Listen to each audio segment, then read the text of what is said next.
the first video on my channel. I figured I would start this channel out with a piece that I worked on recently.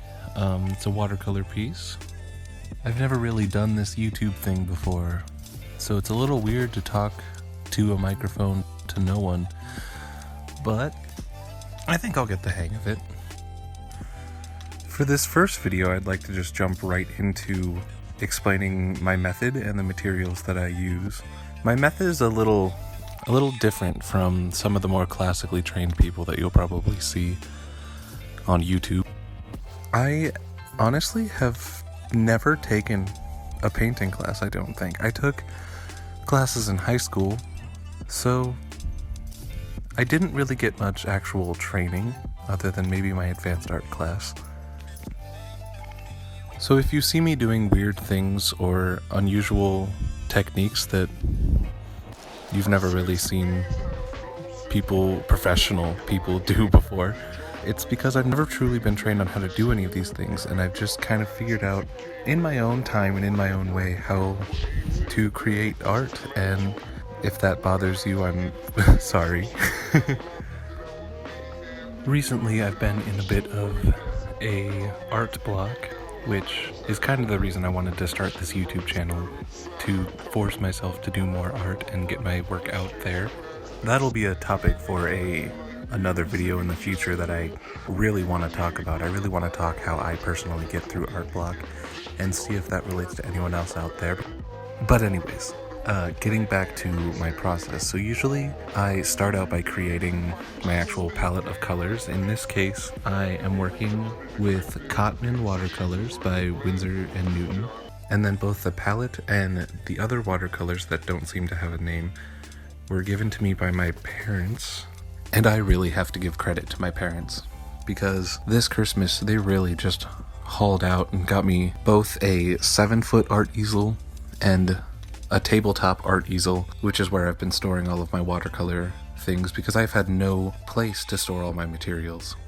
I don't really have a lot of money to spend on art currently, so I like using what I have, and I don't think there's really, and some people will try to quote me on this, a bad type of watercolor. I think every watercolor can be used to its own specific advantage. As for the paper that I used, I generally just try to stick to like Strathmore watercolors because I don't really have one, the money, and two, the access to really good watercolor.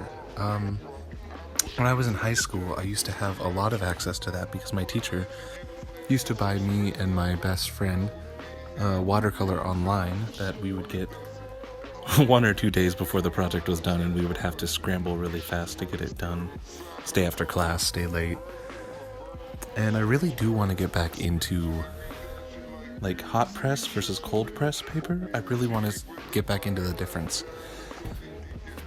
For this piece, I had already sketched out the idea that I was looking for the night before.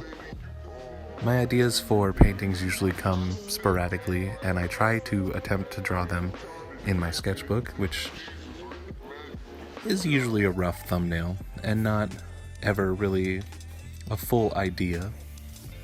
But in this case, I just went right to the paper because I was inspired by a picture I saw on Pinterest of a guy covered in butterflies, and I thought that was just an amazing concept, and I really wanted to try and mimic the feeling of that picture.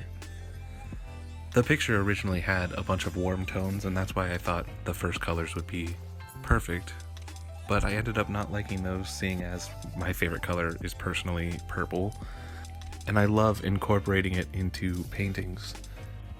So you'll probably see a lot of purple on this channel.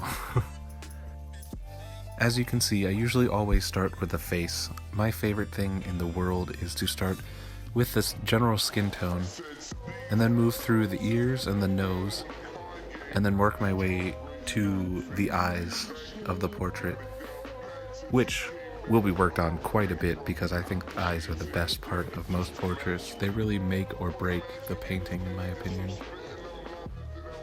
After a year or two of not painting with watercolors, I did struggle a little bit to remember the proper amount of water to put on the page so that the color actually sticks well, and how to use a dry brush versus a wet brush to control those colors and the pigmentation of each. But I got through it, luckily, and I'm very impressed with how this painting turned out. It was a great way to get myself out of my art block that I have been in for upwards of about a year now. I used to paint all the time. I used to draw every day, and Inktober this year just fell through the cracks, and I forced myself too hard to draw, and it made me dislike drawing, and I just needed to try a new medium for a little bit. And I remembered,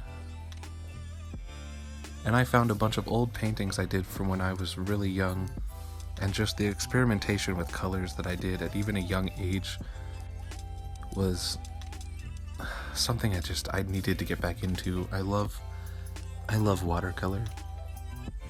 The willingness to be pigmented, but the layers you have to give to get clarity in each part of the face is just an incredible little journey you have to go on. I didn't specifically plan an outro for this video, so excuse me for the abruptness, but I would just really like to say thank you for watching my videos. I really hope I make content that people actually enjoy watching, and I'll see you in the next one. Bye.